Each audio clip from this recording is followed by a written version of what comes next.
रात का दूसरा पहर था। सत्यम त्यागी गहरी नींद में था। कमरा हल्की अंधेरी शांति में डूबा हुआ था।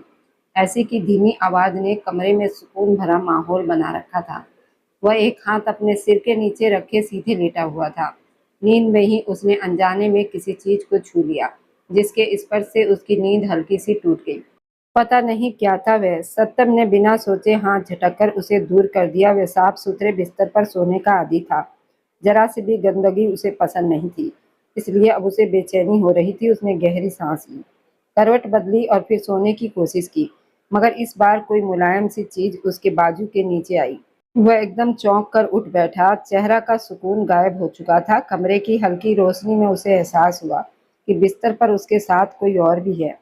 उसने तुरंत बगल में लगे स्विच से लाइट जलाई और जैसे ही रोशनी फैली, उसका गुस्सा फूट पड़ा। उसके दाईं तरफ भूमि शुक्ला आराम से सो रही थी, वही लाल साड़ी पहने हुए जो शाम को उसे बहुत सुंदर लगी थी। लेकिन अब वही साड़ी उसे गुस्सा दिला रही थी। उठो यहाँ से, यहाँ किस खुशी में लेटी हो? उसने झटके से उसका हाथ पकड़कर हिलाया। भूमि घबराकर जाग गई। उसकी चूड़ियों की आवाज पूरे कमरे में गूंज उठी। क्या हुआ? आपने मुझे बुलाया? वह नींद में घबराई हुई बोली।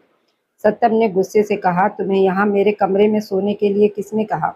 मैंने साफ कहा था कि मुझे ये शादी मंजूर नहीं। भूमि ने आंखें मलते हुए जवाब दिया। मुझे लाजवंती ने भेजा था। वो मेरी माँ की सहेली है। उन्होंने कहा है कि मैं आपकी पत्नी हूँ, तो मुझे यहीं सोना होगा। सत्यम का गुस्सा और बढ़ गया। वह तुरंत बिस्तर से उतर आया और बोला, तुम और तुम्हारी लाजवंती, सब ध्यान से सुन लो। मुझे ये शादी मंजूर नहीं है। सबने मिलकर मुझ पर दबाव डाला है। उस समय मैं पिताजी की बात मानकर चुप हो गया, लेकिन मुझसे कोई उम्मीद मत रखना। अपना ये भारी लहंगा उठाओ और मेरे कमरे से बाहर जाओ। भूमि बेबस होकर खड़ी हो गई। लेकिन मैं इस समय कहाँ जाऊं? मेरे कमरे में तो मेहमान सो रहे हैं। सबने कहा अब यही मेरा कमरा है और मुझे बहुत नींद आ रही है। वह मासूमियत से बोली। सत्यम ने उसे ध्यान से देखा और कहा, तुम सच में इतनी सीधी हो या बन रही हो? मैं साफ कह रहा हूँ कि मुझे ये रिश्ता मंजूर नहीं। फिर भी तुम यही रुकना चाहती हो? भूमि ने भी हिम्मत करके जवाब दिया। तो मत मानिए मुझे अपनी पत्नी, किसने कहा है? लेकिन मुझे यहाँ सोने दीजिए। इस समय मैं और कहाँ जाऊँ? आपके कमरे में तो एक ढंग का सोफा तक नहीं है। उसकी बात सुनकर सत्तम को हैरानी हुई। जो लड़की अब तक चुप थी, अब खुलकर जवाब दे रही थी। वह उसके पास आया और धीमे लेकिन डरावने वाले लहजे में बोला, मैं एक आदमी हूँ और एक जवान लड़की मेरे साथ कमरे में, समझ रही हो ना? मैं तुम्हारा फ़ायदा उठा सकता हूँ, फिर तुम्हें छोड़कर अमेरिका चला जाऊँगा। तब क्या करोगी तुम? भूमि का चेहरा डर से सफ़ेद पड़ गया। आप ही ने तो कहा था कि आप मुझे अपनी पत्नी मानते ही नहीं हैं, फिर ऐसा क्यों कह रहे हैं? वह पीछे हट गई। सत्तम ने उसकी कलाई पकड़ ली। खुद पर तरस खाओ भूमि। तुम सिर्फ 21 साल की हो और मैं 28 साल का। तुम्हारे मम्मी की सहेली का लड़का अमेरिका से आया है। उसे क्या पता मेरे बारे में? मैं तुम्हें कहीं मुंह दिखाने के लायक नहीं छोड़ूंगा। भूमि की आंखों में आंसू आ गए। कृपया मेरा हाथ छोड़ दीजिए, मैं चली जाऊंगी। वह रोने लगी। सत्यम ने गुस्से में कहा, जब तुम्हारी शादी टूटी थी तब क्यों नहीं बोली तुम? सजा मुझे क्यों मिली? मैं तो सिर्फ शादी में शामिल होने आया था। भूमि रोते हुए बोली, आपने भी तो मना नहीं किया। आपने भी शादी के कागजों पर हस्ताक्षर कर दिए। मैं तो हमेशा से बदकिस्मत हूँ। कोई खुशी मेरे पास टिकती ही नहीं। उसकी हालत देखकर सत्यम का गुस्सा थोड़ा कम हुआ। उसे याद आया कि कैसे पूरे घर में शादी की तैयारियां थी, लेकिन फेरे होने से पहले ही दूल्हे वालों ने झूठा आरोप लगाकर रिश्ता तोड़ दिया था। बारात लौट गई। सबकी नज़र सत्तम पर आ गई, क्योंकि घर में वही शादी के लायक था। बाकी सागर त्यागी अभी पढ़ाई कर रहा था। पिताजी अपने दोस्त ईश्वर शुक्ला की बेटी का रिश्ता टूटते नहीं देख सके। उन्होंने तुरंत ये फैसला कर लिया। सत्तम ने गहरी सांस ली और उसकी कलाई छोड़ दी। देखो भूमि, मैं तुम्हें पहली बार देख रहा हूँ और मैं पहले से शादीशुदा हूँ। अमेरिका में मेरी पत्नी काजल है। मैं ये रिश्ता नहीं निभा सकता। भूमि कुछ पल के लिए चुप रह गई, फिर हल्की सी मुस्कान आई और उसने कहा, ठीक है, मैं चली जाती हूँ, आप आराम से सो जाइए। वह दरवाजे की तरफ बढ़ी, लेकिन सत्तम ने रोक लिया। रुको, बाहर मेहमान हैं, लोग सवाल करेंगे। तुम यहीं सो जाओ, मैं सुबह मम्मी से बात करूंगा। ये कहकर वह कमरे से बाहर चला गया। अंदर भूमि चुपचाप खड़ी रही, फिर धीरे से बिस्तर पर बैठ गई। तभी उसका मोबाइल बजा, जो साइड टेबल पर रखे उसके छोटे पर्स में था। उसने हैरानी से मोबाइल निकाला और जैसे ही स्क्रीन देखी, उसका चेहरा एकदम पीला पड़ गया। कांपते हाथों से उसने मोबाइल वापस रख दिया। तभी सत्तम वापस आया, शायद लाइटर लेने। क्या हुआ, अभी तक सोई नहीं?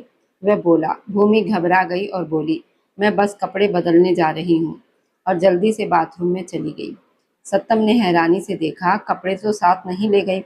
वह सिर पकड़कर बैठ गया, पता नहीं कहाँ फंस गया हूँ। वह अपने भारत लौटने के फैसले को कोस रहा था। अचानक हुए इस फैसले ने दोनों को एक ऐसे रिश्ते में बांध दिया था जिससे ना वो खुश था और ना ही भूमि। सुबह लगातार बजती फोन की घंटी ने उसकी आंख खोली। हल्की धूप कमरे में फैल रही थी। उसने उठकर कहा, किसका मोबाइल बज रहा है? सत्तम त्यागी ने जागते ही इधर उधर देखा। उसका अपना मोबाइल तो तकिए के पास रखा हुआ था और बिल्कुल शांत था।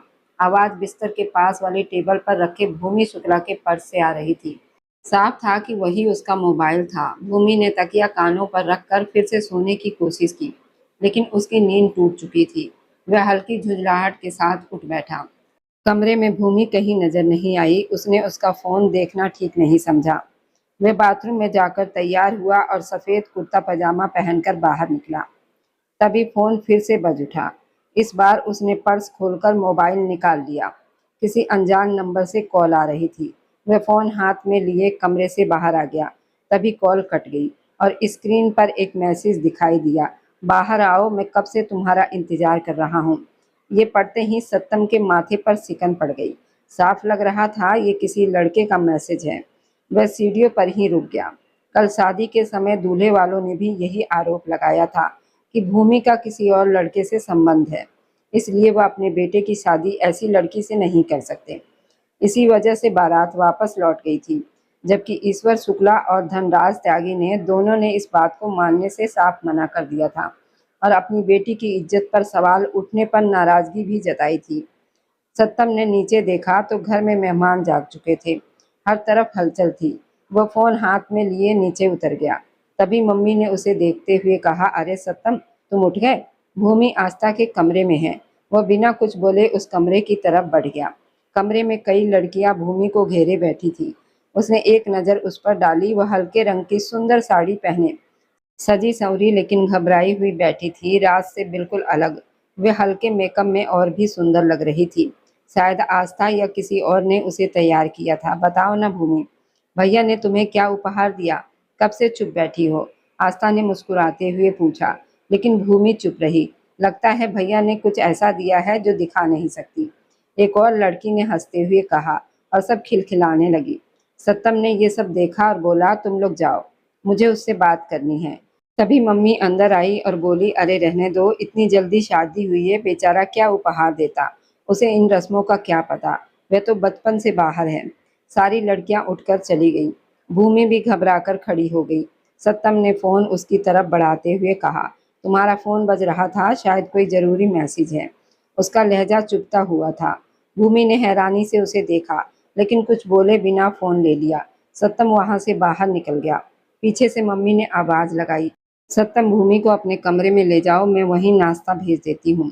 लेकिन उसने बिना रुके कहा, इन्हें यहीं रहने दो, मुझे इसके साथ नाश्ता करने में कोई दिलचस्पी नहीं है। ये सुनकर कई लोग चुप हो गए और मम्मी भी हैरान रह गई। भूमि को बहुत शर्मिंदगी महसूस हुई, लेकिन उसने खुद को संभालते हुए कहा, मैं यहीं नाश्ता कर लूंगी। सत्तम बाहर निकला तो उसे धनराज त्यागी दिखे, जो फोन पर बात करते हुए बाहर जा रहे थे। वह जल्दी से उनके पास पहुंचा और बोला, पिताजी, मुझे आपसे अभी बात करनी है। धनराज त्यागी ने फोन काटकर उसकी तरफ देखा।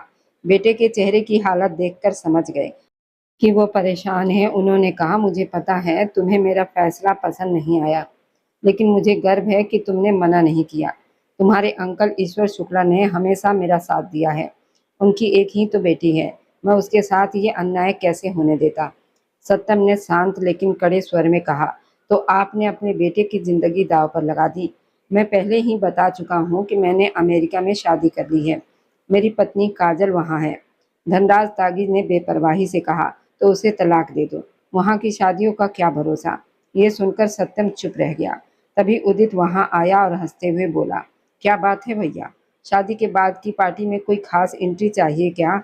जितना प्यार पति पत्नी में होता है, उतनी ही शानदार एंट्री होती है, सत्यम ने ठंडे लहजे में कहा। मुझे किसी भी तैयारी में दिलचस्पी नहीं है। तुम चाहो तो मेरी जगह भूमि का हाथ पकड़कर उसे अंदर ले जाना। ये कहकर वह चला गया। उदित के चेहरे पर एक अजीब सी मुस्कान फैल गई। वह बुदबुदाया, अच्छा है, मैं तो कब से यही चाहता था। उधर भूमि सीढ़ियां चढ़ रही थी कि उसकी नजर उदित पर पड़ी। वह उसे देख रहा था और उसने हाथ भी हिलाया। भूमि का चेहरा पीला पड़ गया। वह जल्दी से ऊपर भागी। घबराहट में उसका पल्लू पैरों में उलझा। वह लड़खड़ा गई। उदित ने पीछे से आवाज लगाई, संभल कर, चाहो तो मैं छोड़ देता हूँ कमरे तक। उसकी आवाज सुनकर भूमि और डर गई और जल्दी से कमरे में चली गई। कमरे में पहुंचकर उसने खुद को संभाला और दरवाजा खोला तो सत्तम खिड़की के पास खड़ा चाय पी रहा था। वो बिना मुड़े बोला, तो बात हो गई? भूमि चौंक गई। कौन सी बात? सत्तम मुड़ा और बोला, वही लड़का जिसकी वजह से तुम्हारी शादी टूटी थी, वही है ना? मतलब सब सच था। भूमि के पैरों तले से जमीन खिसक गई। नहीं, ऐसा कुछ भी नहीं है। मेरा किसी से कोई संबंध नहीं है। वह रोने लगी। सत्तम ने ताना मारते हुए कहा, तो फिर ये मैसेज किसका था? मैंने खुद पढ़ा है। वह तुम्हारा इंतजार कर रहा था। भूमि के आंसू बहने लगे। कृपया चुप हो जाइए, बिना जाने कुछ मत कहिए, उसने मुश्किल से कहा। सत्तम गुस्से में बोला, शर्म आनी चाहिए तुम्हें। तुम मेरी पत्नी हो और किसी और से बात कर रही हो। भूमि तड़प कर बोली, कौन सी शादी जिसे आप मानते ही नहीं? आपने तो मेरा मजाक बना दिया है। वह जोर जोर से रोने लगी। सत्तम ने उसका कंधा पकड़कर कहा, अगर इतना ही प्यार था उससे तो मुझसे शादी क्यों की?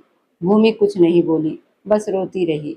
उसके आंसू देखकर सत्यम थोड़ा शांत हुआ और बोला, अगर ऐसा कुछ था तो तुम्हें बताना चाहिए था। पसंद करना कोई गलत बात नहीं है। भूमि ने उसका हाथ झटक दिया और बोली, चुप हो जाइए, मुझे किसी से कोई लगाव नहीं है। वह दरवाजे तक गई लेकिन रुक गई क्योंकि बाहर उसे उदित का डर था। तभी दरवाजे पर दस्तक हुई। उसने दरवाजा खोला तो आस्था अंदर आई और बोली, जल्दी नाश्ता कर लो, फिर पार्लर जाना है, शाम को रिसेप्शन है। भूमि ने चुपचाप सिर हिला दिया। आस्था के जाने के बाद वह दरवाजा बंद करके वहीं खड़ी रह गई। उसका मन कुछ खाने का नहीं था। सत्तम बोला, नाश्ता कर लो, आज रिसेप्शन है। उसके लहजे में फिर से ताना था। भूमि कांप गई और बोली, कृपया मुझे परेशान मत करें। अगर आपको इस शादी से दिक्कत है तो मना कर दीजिए। सत्तम ने कंधे उचकाए, मुझे तो कोई दिक्कत ही नहीं। लोग तो एक साथ कई रिश्ते निभा लेते हैं। ये कहकर वह मुस्कुराया। भूमि ने उसकी तरफ देखना भी जरूरी नहीं समझा। कुछ देर के बाद वह चाय लेकर आया और बोला, ये पी लो, बिना खाए मत जाना। ये देखकर भूमि हैरान रह गई। वह कभी गुस्सा करता, कभी ताना मारता, कभी ध्यान रखता। उसका व्यवहार समझ से बाहर था। वह नाश्ता रखकर चला गया। उसके जाते ही भूमि ने दरवाजा बंद कर लिया। वह नहीं चाहती थी कि उदित यहाँ आए। उसने मोबाइल बंद कर दिया और चाय पीने लगी। पार्लर में उसे काफी समय लगा। उसकी रिसेप्शन वाली साड़ी जल्दी में खरीदी गई थी लेकिन बहुत सुंदर थी। वह जब तैयार होकर आई तो उसे देखकर ब्यूटिशियन बोली, आज तुम कल से भी ज्यादा खूबसूरत लग रही हो। समझ नहीं आता सादगी में ज्यादा अच्छी लगती हो या सजकर। आज तो लाला के दिल की हालत ठीक नहीं रहने वाली है। आस्था ने मुस्कुराते हुए भूमि शुक्ला को छेड़ा। भूमि चुपचाप आईने में खुद को देखती रही। उसे सत्तम त्यागी के कटु शब्द याद आ रहे थे। शादी के बाद का रिसेप्शन शहर के एक बड़े बैंक्वेट हॉल में रखा गया था। हॉल के बाहर गाड़ी रुकी तो वह धीरे से नीचे उतरी। आस्था ने उसके कान में धीरे से कहा, सत्तम का हाथ पकड़ लो। वह अंदर ही अंदर सिहर गई। सत्तम ठीक सामने खड़ा था, सादे लेकिन सलीकेदार सूट में। उसके चेहरे से कुछ समझ नहीं आ रहा था, लेकिन उसकी नजरें हल्के गुलाबी रंग की साड़ी में सजी भूमि पर टिकी रह गई थी। आइए, आपको अंदर ले चलूं, ये रस्म तो मुझे ही निभानी है। उसने हाथ आगे बढ़ाया। भूमि ने मन मारकर उसका हाथ थाम लिया।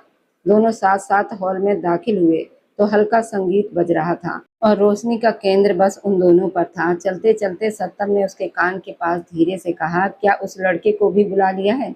भूमिका का दिल भर आया। उसने चेहरा दूसरी तरफ कर लिया। बता दो, मैं कुछ नहीं कहूँगा। वैसे मैं बहुत खुले विचारों वाला इंसान हूँ। उसने फिर ताना मारा। भूमि ने हाथ छुड़ाने की कोशिश की लेकिन उसने मजबूती से पकड़े रखा था। मैं देख चुकी हूँ आपके बड़े विचार कल रात को। ज्यादा अच्छे बनने की कोशिश मत कीजिए, उसने धीमे लेकिन तीखी आवाज में कहा। सत्तम के होठों पर हल्की मुस्कान आ गई। सच तो ये था कि अब उसे ये सब अजीब तरह से अच्छा लगने लगा था। ये लड़की जो खुद से लड़ती रहती थी अब उसकी पत्नी थी। दोनों स्टेज पर पहुंच गए। फोटोग्राफर उन्हें अलग अलग पोज देने को कह रहा था। लेकिन सत्तम ने इशारे से मना कर दिया। बैठ जाओ, या ये भी मैं कहूँ? उसने भूमि की तरफ देखकर कहा। वह चुपचाप साड़ी संभालते हुए सोफे पर बैठ गई। चारों तरफ कैमरों की फ्लैश चमक रही थी। लोग उनकी तारीफ कर रहे थे, उन्हें एक परफेक्ट जोड़ी बता रहे थे। लेकिन भूमि का दिल घबराहट से धड़क रहा था। सत्तम उसके पास बैठ गया और मेहमानों को देखने लगा, जिनमें से वो बहुत कम लोगों को पहचान पाता था। तभी उसकी जेब में रखा मोबाइल बजा। उसने देखा काजल का कॉल था। उसका चेहरा बदल गया। उसने फ़ोन बंद करके जेब में रख लिया। तभी पीछे से एक आवाज़ आई, हेलो सत्तम, मुझे पता था तुम कॉल नहीं उठाओगे, लेकिन कम से कम अपनी शादी में तो बुला सकते थे। सत्तम ने चौंक कर पीछे देखा। भूमि ने भी नज़र उठाई। एक खूबसूरत लड़की खड़ी थी, जिसके चेहरे से साफ पता चल रहा था कि वो विदेश में पढ़ी लिखी है। वह मुस्कुरा रही थी, सीधे सत्तम को देख रही थी। ये काजल है, मेरी पत्नी, सत्तम ने ठंडे स्वर में भूमि से कहा। भूमि जैसे पत्थर हो गई। काजल ने हल्की हंसी के साथ कहा, मुझे लगा तुम ये बात छुपाओगे, लेकिन शायद तुम इतने भी चालाक नहीं हो। भूमि ने चेहरा फेर लिया। उसका दिल डूबने लगा था। काजल ने सत्तम की तरफ देखकर कहा, तुमने मुझे धोखा दिया है और तुम इसे इतनी आसानी से मान भी रहे हो। उसकी आवाज़ तेज हो गई थी। कई मेहमान उनकी तरफ देखने लगे। सत्तम गुस्से में खड़ा हो गया। आवाज़ नीचे रखो, ये मेरा परिवार है, यहाँ कोई तमाशा नहीं होगा। भूमि ने सिर झुका लिया। उसे लगा जैसे इस सब की जिम्मेदार वही है। उसका मन कर रहा था वह वहीं छिप जाए। तभी ईश्वर शुक्ला और धनराज त्यागी स्टेज पर आ गए। उन्होंने हालात को संभालने की कोशिश की। कुछ देर के बाद मम्मी काजल को पकड़कर नीचे ले गई। फोटोग्राफर ने कुछ और तस्वीरें ली, लेकिन अब सत्तम पूरी तरह परेशान हो चुका था। पूरी शाम भूमि चुपचाप बैठी रही। उसने एक बार भी सिर उठाकर किसी को नहीं देखा। उसकी नजरें बार बार नीचे ही रही, जबकि दूर खड़ा उदित उसे अजीब इशारों से देख रहा था। रिसेप्शन जल्दी खत्म हो गया। सब लोग घर लौटे, लेकिन अपने अपने कमरे में जाने के बजाय सभी लोग हॉल में इकट्ठे हो गए, जैसे कोई फैसला होने जा रहा हो। काजल रो रही थी, चिल्ला रही थी, अपने हक की बात कर रही थी, जबकि सत्तम चुपचाप बैठा, कभी उसे देखता तो कभी पिताजी को, जो उसे समझाने की कोशिश कर रहे थे। शांत हो जाओ, पिताजी ने सख्ती से कहा। वैसे भी सत्तम की ये शादी कानूनी रूप से पूरी तरह मान्य नहीं है, लेकिन फिर भी मैं तुम्हें बताता हूँ, ये शादी उसने मेरी बात मानकर की है, इसलिए यहाँ कोई हंगामा करने की ज़रूरत नहीं है। कुछ दिन यहीं रहो, फिर बात करेंगे, हम देख लेंगे कि हमें क्या करना है। पिताजी ने बात को वहीं रोक देना चाहा, लेकिन उनके चेहरे से साफ लग रहा था वह खुद भी बहुत परेशान है। सोफे पर बैठी भूमि शुक्ला ने इधर उधर नजर दौड़ाई। पूरा परिवार वहीं जमा था, बस उदित कहीं दिखाई नहीं दे रहा था। लंबे समय से बैठे बैठे उसकी कमर अकड़ गई थी। पहले पार्लर, फिर हॉल, अब घर का ये लंबा झंझट। वह थक कर सोफे की पीठ से टिक गई। तभी आस्था उसके पास आई और धीरे से बोली, तुम अपने कमरे में चली जाओ, पता नहीं भैया की ये दूसरी पत्नी अब कितना हंगामा करेगी। भूमि ने एक नज़र काजल की तरफ डाली। वह अभी भी रो रही थी और चिल्ला रही थी। सत्तम त्यागी सबसे बेपरवाह अपने मोबाइल में लगा हुआ था। भूमि और ज्यादा ये सब सह नहीं पाई। वह धीरे धीरे उठी, अपनी भारी साड़ी संभाली और सीढ़ियां चढ़कर ऊपर कमरे में आ गई। कमरे में पहुंचते ही उसने एक एक करके अपने गहने उतारने शुरू किए। वह बहुत थक चुकी थी। जैसे ही उसने सिर से पिन निकालकर अपना दुपट्टा हटाया, दरवाजा हल्की आवाज के साथ खुला। उसने बिना मुड़े कहा, आपको इस शादी से मना कर देना चाहिए था। बेवजह आपने अपनी और अपनी पत्नी की जिंदगी खराब कर दी। लेकिन कोई जवाब नहीं आया। जब उसे पीछे किसी के कदमों की आहट अपने पास महसूस हुई, तो वह मुड़ी और उदित को सामने खड़ा देखकर उसके पैरों तले से जमीन खिसक गई। उदित ने मुस्कुराते हुए कहा, हाँ बिल्कुल, सत्तम भैया को मना कर देना चाहिए था, लेकिन क्या करे, किस्मत ही खराब है। जब भी तुम्हें पाने की कोशिश करता हूँ, कोई बीच में आ जाता है। उसकी नज़रें भूमिका के चेहरे और उसके सजे हुए रूप पर टिकी थी। भूमिका का चेहरा पीला पड़ गया। तुम यहाँ क्या कर रहे हो? चले जाओ। कब तक मेरा पीछा करोगे? उसकी आवाज़ कांप रही थी। उदित हंसा। कभी नहीं। तुम्हें ये बात कब समझ आएगी? 4 महीने पहले जब मैंने तुमसे कहा था कि अपने पिताजी से कहो कि तुम्हारी शादी मुझसे कर दे, तब तुमने मना क्यों नहीं किया? मुझ में क्या कमी है? उसने अचानक भूमि की कलाई पकड़ ली। वह डर से कांप गई। मुझे छोड़ो। तुम मुझे क्यों परेशान करते हो? तुम सत्तम के रिश्तेदार हो, इसलिए मेरे पिता तुम्हारी इज्जत करते हैं। मैं तुम्हारी भाभी हूँ, और भाभी माँ समान होती है। उसकी आंखों से आंसू बहने लगे। उदित के चेहरे पर एक अजीब सी मुस्कान थी। उसने झटके से उसे अपनी तरफ खींचा और दूसरे हाथ से उसे कसकर पकड़ लिया। भूमि बिल्कुल जम गई। इसलिए तो पसंद करता हूँ तुम्हें। कितनी बार कहा था अपने पिता से बात करो, थोड़ा बहुत संपत्ति मेरे नाम भी हो जाती। लेकिन तुम्हारे पिता और मेरे दूर के रिश्तेदार धनराज त्यागी सब अपने पास ही रखना चाहते हैं। मैं भी ऐसा बदला लूंगा, सब याद रखेंगे। उसकी पकड़ और सख्त हो गई। भूमि के मुंह से हल्की चीख निकली। वो बहुत घबरा गई थी।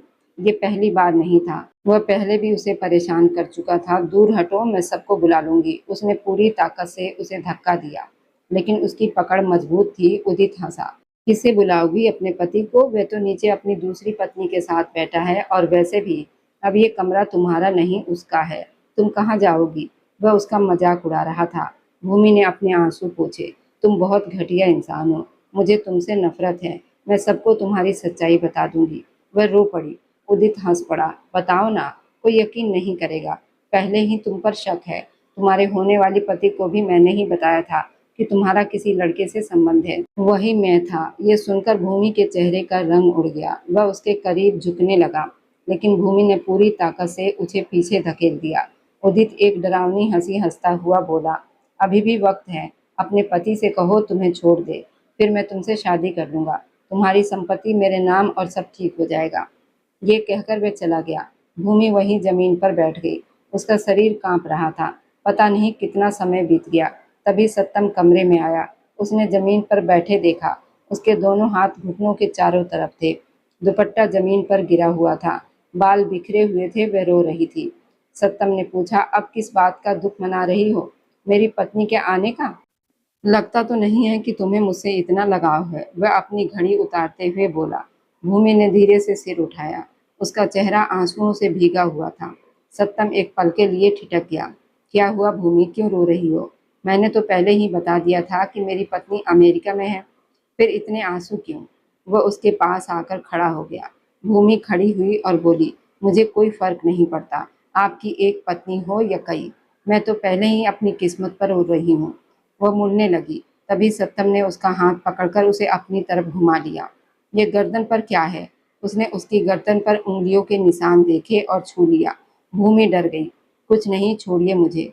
उसने जल्दी से उसका हाथ हटा दिया और दुपट्टा उठाकर अपने कंधों पर डाल लिया। वह साफ तौर पर घबरा गई थी। सत्तम ने गौर से उसे देखा और पूछा, कमरे में कोई आया था क्या?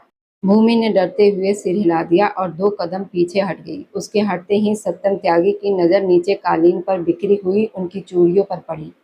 उसने जूते की नोक से कांच के टुकड़ों को हल्का सा छुआ और फिर गंभीर आवाज में बोला, कौन आया था कमरे में? भूमि शुक्ला, मुझे बताओ, क्या तुम किसी बात से परेशान हो? उसने धीरे से भूमि के दोनों कंधे थाम लिए। भूमि ने बहुत मुश्किल से अपनी भारी पलकें उठाई। वह सीधा उसकी आंखों में देख रहा था। उदित की धमकियां उसके दिमाग में गूंजने लगी। उसने पहले भी पूरे घर में बदनाम करने की कोशिश की थी और अब भी कर सकता था। और फिर उस आदमी पर क्या भरोसा जिसकी पहली पत्नी उसके पीछे भारत तक आ गई थी। एक झटके से उसने सत्तम के हाथ अपने कंधों से हटा दिए और बोली, अपने काम से काम रखें, नीचे जाकर अपनी पत्नी के पास बैठिए। मुझ पर इतनी हमदर्दी दिखाने की ज़रूरत नहीं है। ये शादी अगर आपने मजबूरी में की है तो मेरे साथ भी ज़बरदस्ती हुई है। मेरा तमाशा बनाना बंद करें प्लीज़। ये कहकर वह मुड़ी और दूर जाने लगी। उसकी आंखों से आंसू फिर से बहने लगे थे। रो रो कर उसकी नाक गुलाबी हो गई थी। सत्तम ने उसे बिस्तर की तरफ जाते देखा।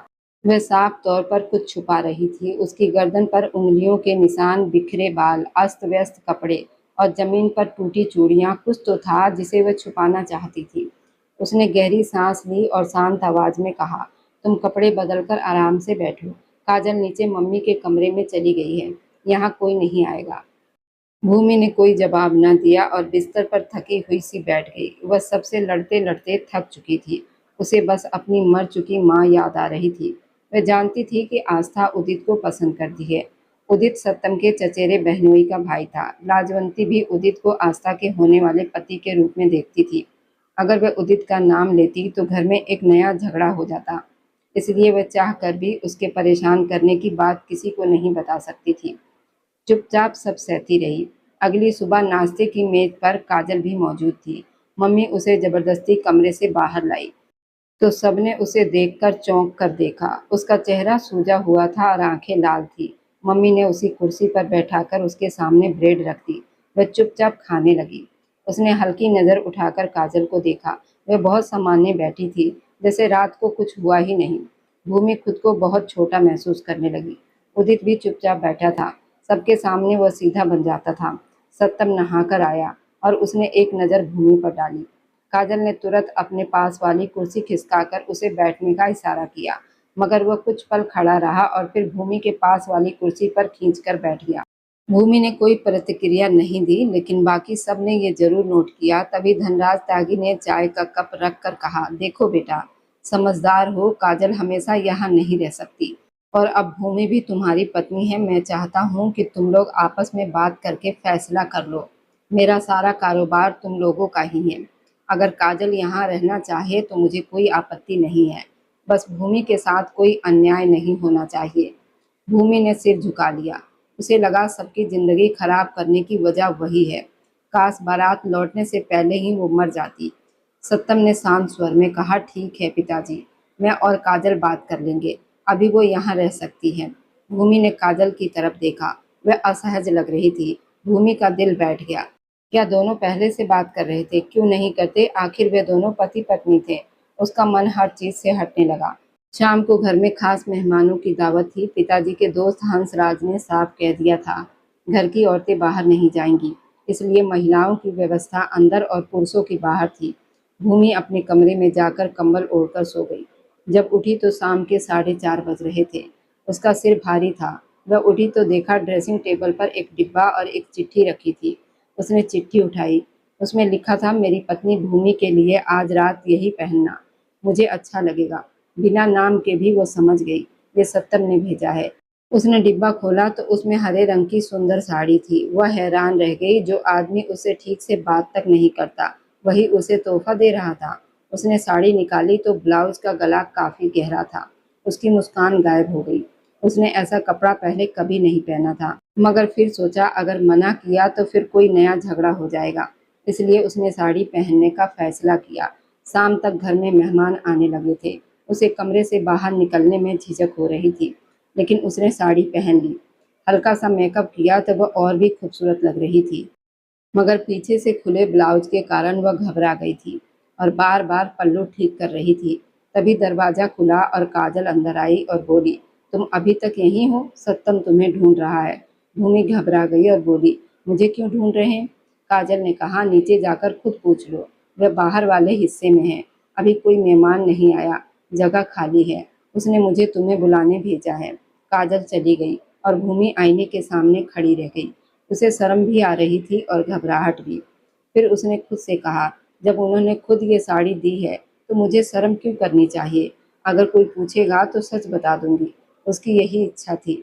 इसलिए वह साड़ी अपने ऊपर ठीक से संभालती हुई कमरे से बाहर निकल आई। नीचे औरतों की हलचल शुरू हो चुकी थी। कई रिश्तेदार उसे देखकर ठहर गए। जैसे ही उसने सीढ़ियां उतरना शुरू किया, सबकी नजरें उसी पर टिक गई। वह सच में बहुत सुंदर लग रही थी। धीरे धीरे कदम रखते हुए वह नीचे आई तो हैरान रह गई कि सारे मेहमान आ चुके थे, फिर भी बाहर का हिस्सा खाली क्यों था। तभी उसे काजल दिखाई दी, जो हाथ के इशारे से उसे बाहर वाले हिस्से की तरफ जाने को कह रही थी। भूमि घबरा गई और उसी घबराहट में तेज कदमों से बढ़ी। उसने ये भी ध्यान नहीं दिया कि दरवाजा बंद था। जैसे ही उसने दरवाजा खोला और अंदर गई तो एक पल में उसकी दुनिया जैसे थम गई। वहाँ बहुत सारे लोग मौजूद थे, जाने पहचाने अनजान चेहरे। उसके अचानक अंदर आने से बाकी बातें रुक गई और सब उसकी तरफ देखने लगे। उसमें पिताजी के दोस्त हंसराज भी थे, उसका अपना पिता ईश्वर शुक्ला भी, और सबसे पहले जो उसके पास आया वो सत्यम त्यागी था, जिसने उसका बाजू कसकर पकड़ लिया और धीमी मगर सख्त आवाज में बोला, तुम होश में तो हो या नहीं? तुम्हें समझ नहीं आता? इस तरह बाहर मर्दों के बीच में आना ठीक नहीं है। वह उसके बाजू में उंगलियां दबाते हुए उसे बाहर खींच लाया। वह कुछ कह भी ना पाई कि उसे काजल ने भेजा था। सत्तम ने उसे झटके से बाहर लाकर लाउंज में सोफे पर बिठा दिया। गुस्से में बोला, ये क्या सोचकर वहां गई थी? अपना हाल देखा है तुमने? घर की बहू लग रही हो या कुछ और? उसकी आवाज इतनी तेज थी कि आसपास बैठी सारी औरतें मुड़कर देखने लगीं। वहीं औरतें जो कुछ देर पहले उसकी तारीफ कर रही थी, अब उनके चेहरों पर अफसोस और ताना था। भूमि की आंखों में आंसू आ गए। उसने बोलने की कोशिश की मगर शब्द गले में ही अटक गए। सत्तम फिर बोला, मैंने तुमसे कुछ पूछा है, जवाब दो। क्यों गई थी वहां इस अधूरे कपड़े में? भूमि ने भरे गले से मुड़कर काजल की तरफ देखा। उसके चेहरे पर अजीब सा सुकून, हल्की मुस्कान थी। वहीं थोड़ी दूरी पर बैठा उदित जूस पीते हुए सब देख रहा था। भूमि ने आंखें बंद कर ली। वह समझ चुकी थी कि उसके साथ खेल खेला गया है। तभी धनराज त्यागी और ईश्वर शुक्ला तेजी से वहां आए। उनके आते ही बाकी औरतें हटने लगी और कुछ ही पलों में वहां सिर्फ घर वाले रह गए। धनराज त्यागी ने गुस्से में कहा, पूछो इससे क्यों गई थी वहां, जबकि साफ मना किया गया था घर की कोई भी औरत उस तरफ नहीं जाएगी। भूमि ने रोते हुए कहा, मुझे काजल ने भेजा था और ये साड़ी भी किसी ने मेरे कमरे में रखी थी। मुझे लगा कि सत्तम ने दी है। वह अपनी बात पूरी भी नहीं कर पाई और रो पड़ी। धनराज त्यागी गुस्से से बोले, मेरी अच्छाई का गलत फायदा उठाया तुमने? तभी सत्तम ने गहरी सांस लेकर काजल से पूछा, क्या तुमने ही भूमि को वहां भेजा था और ये साड़ी भी तुमने रखी थी? उसका अंदाजा साफ और सख्त था। भूमि ने आंखें बंद कर ली। उसे लगा अब उसकी और बेइज्जती होगी, मगर काजल ने शांत आवाज में कहा, हाँ मैंने ही ये सब किया, लेकिन अपनी मर्जी से नहीं, बल्कि किसी के कहने पर। ये सुनते ही सबकी नजरें उसकी तरफ उठ गई। सत्तम ने पूछा, किसके कहने पर? तभी भूमि की नजर उदित पर गई, जिसका चेहरा उतर चुका था। काजल ने अपना फोन निकाला और बोली, मेरे पास सबूत है। उसने एक रिकॉर्डिंग चला दी जिसमें उदित की आवाज़ साफ सुनाई दे रही थी। वह भूमि को सबके सामने नीचा दिखाना चाहता है ताकि सत्तम उसे छोड़ दे और वह उससे शादी कर सके, साथ ही परिवार की संपत्ति भी हासिल कर ले। ये सुनते ही सबके चेहरे बदल गए। ईश्वर शुक्ला ने गुस्से में आकर उदित को जोरदार थप्पड़ मारा। उदित चिल्लाने लगा कि उसने कुछ नहीं किया, मगर सत्तम आगे बढ़ा और उसका कॉलर पकड़कर बोला, तुम्हें क्या लगा तुम चाल चलकर सबको बेवकूफ बना लोगे? फिर उसने सबके सामने साफ किया, काजल को उसने खुद बुलाया था क्योंकि उसे पहले से शक था कोई भूमि को परेशान कर रहा है। उसने ये भी बताया काजल से उसका रिश्ता सिर्फ कागजों तक था और असल में वह उसकी मदद के लिए उसके साथ खड़ी थी। ये सुनकर सब चुप हो गए। उदित को घर से निकालने की बात होने लगी। वह सफाई देता रह गया। भूमि लड़खड़ाकर सोफे का सहारा लेकर खड़ी रही। उसके लिए ये सब किसी सपने जैसा था। सत्तम उसके पास आया और पूछा, अब तुम ठीक हो? भूमि ने हल्की मुस्कान के साथ कहा, अब ठीक ना होने की कोई वजह नहीं बची। उसकी खोई इज्जत वापस आ चुकी थी। असली दोषी सामने आ चुका था और जो आदमी अब तक उसे समझ नहीं आ रहा था वही उसके साथ खड़ा था। वह मुस्कुरा दी और सत्तम ने उसका हाथ थाम लिया, जैसे अब कभी उसे छोड़ना नहीं चाहता। तब काजल ने गहरी सांस ली और सबके सामने अपनी पूरी कहानी कहना शुरू किया। उसकी आवाज़ शांत थी लेकिन हर शब्द सीधा दिल पर असर कर रहा था। उसने कहा, सत्तम त्यागी एक बहुत अच्छा इंसान है। वह हमारी कंपनी में काम करता था। सत्तम और मेरे पति विष्णु दोनों जिगरी दोस्त थे। इतना भरोसा था कि विष्णु अपनी आंखें बंद करके भी सत्तम पर विश्वास कर लेता था। हमारे कई अकाउंट एक साथ थे। पैसा, कारोबार, सब कुछ एक दूसरे के भरोसे पर चलता था। काजल ने आगे कहा, मेरे 2 बच्चे हैं और मैं विष्णु के अलावा किसी और के बारे में सोच भी नहीं सकती थी, लेकिन किस्मत ने ऐसा मोड़ लिया, सब कुछ बदल गया। विष्णु ने शेयर मार्केट में बहुत बड़ा निवेश किया हुआ था और एक दिन अचानक उसे हार्ट अटैक आया। वह एक ही दिन में बहुत बड़ा मुनाफा कमाने वाला था। करोड़ों नहीं, अरबों का खेल था, लेकिन खुशी उसके दिल पर भारी पड़ गई और वहीं उसकी मौत हो गई। उस दिन मेरी दुनिया खत्म हो गई थी। काजल की आंखें भर आई लेकिन उसने खुद को संभाला और बोली, उस वक्त अगर कोई मेरे साथ खड़ा था तो वह सत्तम था। उसे हर अकाउंट की जानकारी थी, हर कागज, हर दस्तावेज उसी के पास था। अगर वो मदद ना करता तो मैं सब कुछ खो देती। उसी समय मजबूरी में हमें कोर्ट मैरिज करनी पड़ी ताकि पैसे और कानूनी काम पूरे हो सके। लेकिन ये शादी सिर्फ नाम की थी। ना मैं उससे प्यार करती थी और ना वो मुझसे। वह सिर्फ एक सहारा था, एक जिम्मेदारी थी। उसने मेरी जिंदगी संभाली और मैंने उसे अपना सबसे भरोसेमंद साथी बना लिया। लेकिन हमारे बीच कभी वह रिश्ता नहीं रहा जो पति पत्नी का होता है। मैं आज भी सिर्फ विष्णु की हूँ और उसी की यादों में जीती हूँ। फिर काजल ने सत्तम की तरफ देखा और हल्की मुस्कान के साथ बोली, जब मुझे पता चला कि सत्तम ने शादी कर ली है तो मुझे सच में खुशी हुई, क्योंकि वह इसी खुशी का हकदार है। मैंने उससे वादा किया था मैं उसे तलाक दे दूंगी ताकि वह अपनी जिंदगी खुलकर जी सके। मुझे कोई आपत्ति नहीं है। मैं अपने बच्चों के साथ खुश हूँ और विष्णु की यादें ही मेरे लिए काफी है। इतना कहते ही वह गहरा सन्नाटा छा गया। हर किसी के चेहरे पर एक अलग ही असर था।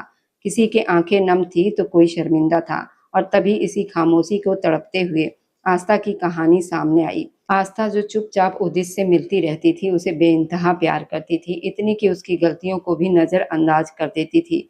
वह हर हाल में उसे अपनी ज़िंदगी का हिस्सा बनाना चाहती थी। लेकिन सच ये था कि उदित के लिए ये सब सिर्फ़ एक खेल था। वह एक लालची इंसान था। उसे ना आस्था की मोहब्बत से मतलब था और ना ही उसके जज़्बातों से। उसे सिर्फ़ दौलत चाहिए थी, सिर्फ़ अपना फ़ायदा दिखता था।